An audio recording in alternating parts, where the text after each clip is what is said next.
Արթուր Խաչատրյան։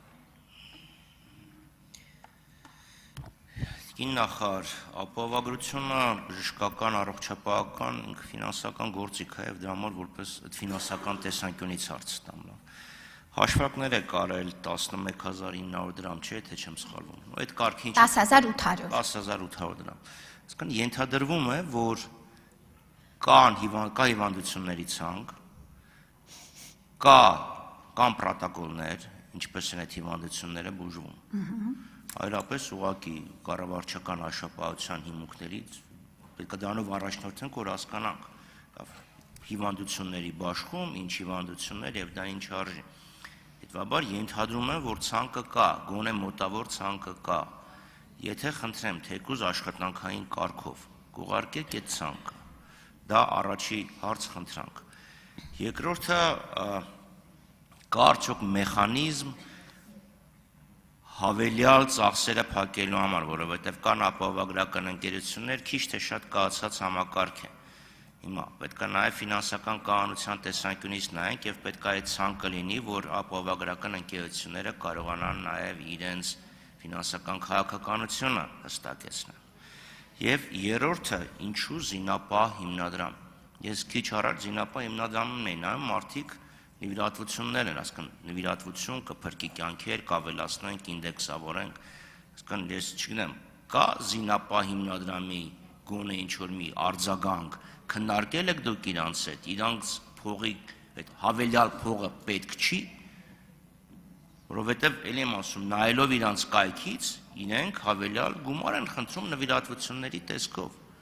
Այդ դեպքում կոնտրինտուիտիվ է, եթե նվիրատվություն ես խնդրում, բայց մի հատ հսկայական գումար, որը բազային, որ ամեն դեպքում գալու է հիմնադրամ, այլևս չի գալու։ Եվ ինչ ազդեցություն է ունենալու այս օրենքը, այս ձևով ընդունելը զինապահ հիմնադրամի վրա եւ զինապահ հիմնադրամի շահառուների հետագա բարեկեցության վրա։ Շնորհակալություն։ Շնորհակալ եմ հարցերի համար, փորձեմ վերջից սկսել։ Նախ ասեմ, որ այս աշխատանքները, հաշվարկները իրականացվել են միացյալ Կենտրոնական բանկի ֆինանսների նախարարության հետ համատեղ զինապահ հիմնադրամի կանխատեսումները հաջորդիվ տարիների Կենտրոնական բանկի ուրեմն կողմից ներկայացվել են եւ այս բոլոր հաշվարկները միանշանակ արված են եւ հենց դրանք են հիմք ծառայել, որ կառավարությունը նման որոշում է կայացրել։ Երբ որ 2021 թվականին պետությունը կարիք ուներ, որ քաղաքացին կանգնի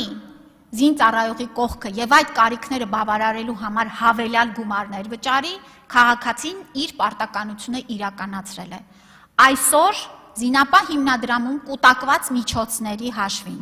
եւ նաեւ հաջորդիվ դեռ վճարվելի գումարների հաշվին զինապահ հիմնադրամը ամբողջությամբ եւ միանշանակ իր պարտավորությունները կատարելու է։ Ինչ վերաբերվում է նվիրատվությունների, գիտեք, ցանկացած պարագայում նման հիմնադրամները այո պիտի ունենան fundraising-ներ, պիտի ունենան նվիրատվությունների հնարավորություններ եւ մեծենատության մշակույթը մեր երկրում պիտի շարունակվի։ Մեր առողջության հիմնադրամներ, ապահովագրման հիմնադրամներ նման հնարավորություն ունենալու է, որ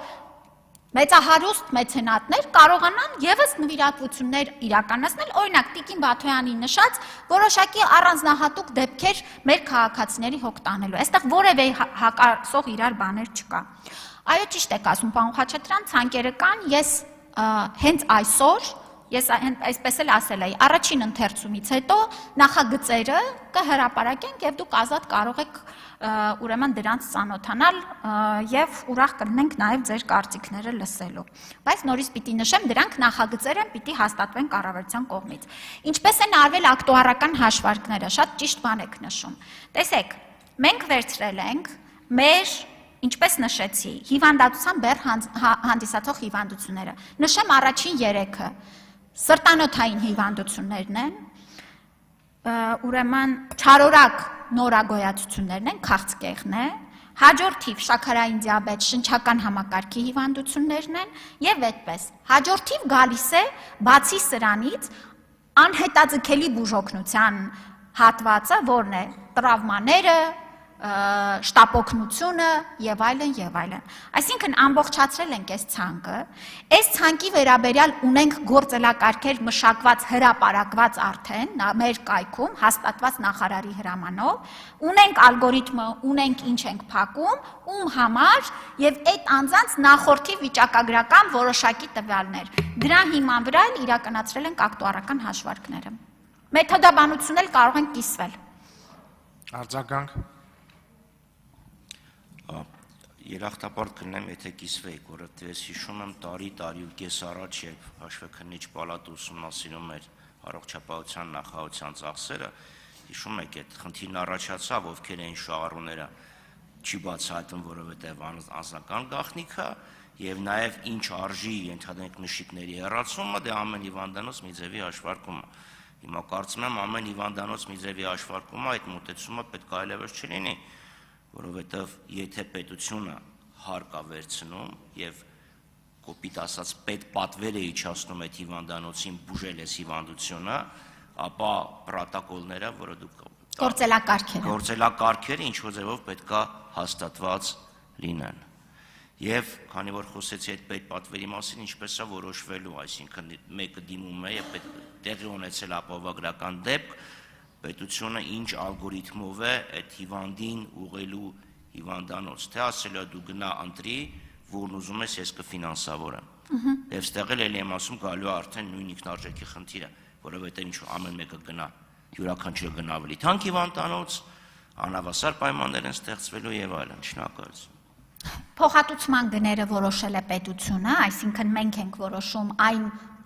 արժեքները, որով որ առնելու ենք ծառայություններ։ Մենք ասում ենք, հարգելի բժշկական կենտրոններ, մենք պատրաստ ենք այս պայմաններով, այս անձանց համար ձեռք բերել այսպիսի ծառայություններ, այս գործելակարգերով, այս արժեքի դիմաց։ Եվ բժշկական կենտրոնները կնքելով պայմանագիր ապահովագրական հիմնադրամի հետ, սպասարկելու են ապահովագրական դեպքը։ Ինչպես է ապահովագրական դեպքը սպասարկելու։ Երկու ճանապարհ կա։ Կա անհետաձգելի բուժօգնության ժամանակ, երբ որ մարդը ընկնում է հիվանդանոց, ապահովագրական դեպքը բացվում է, սպասարկվում է, անձը ուրեմն ավարտվում է դեպքը, բժշկական կենտրոնը ստանում է փոխհատուցում, եւ հաջորդը պլանայինն է, երբ որ դու պետք է արդեն այցելես քո կցագրման պոլիկլինիկա, որը եւս դու ես ընտրում, այսինքն ամեն անհատ ինքն է ընտրում, որտեղ կցագրվի, դրանից հետո ուղեգրվում է բաց ուղեգրով եւ ելի ինքն է ընտրում, որ բժշկական կենտրոնից ստանա ուրեմն ծառայությունը։ Այսինքն այստեղ հստակ է ազատ ընտրելու իրավունքը։ Շնորհակալություն, հարգելի գործընկերներ, ցավոք հարցերի համար հատկացված ժամանակն ավարտվեց։ Տիկին Ավանեսյան, կարող եք զբաղեցնել ձեր տեղը, բայց ոչինչ չի խանգարում ելույթների ընթացքում գրանցվեք, եթե հարցեր ունեք, նաև ուղղեք Տիկին Ավանեսյանին, որը Շնորհակալություն։ Հուսով եմ, այսինքն որը կպատասխանի եզրափակիչ ելույթի ընթացքում։ Ես հատուկ կսպասեմ, մինչև պարոն Եղոյանը անշտապ մոտենա իր նստատեղին։ Դե ես ինչ անեմ, հիմա կարող եմ 20 վայրկյան սպասել, եթե 20 վայրկյանում կգան, թող գան։ Հա, արդեն Եղոյանին չեմ սպասում, մեր դաշնակցական գործընկերներին եմ սպասում։ Դե վերջ, ուրեմն սկսենք, խնդրում եմ։ Հա, ներողություն, ճիշտ է։ Հարակի ձեկուսման համար ամբողջ մոտ եմ հրավիրում առողջապահության հարցերի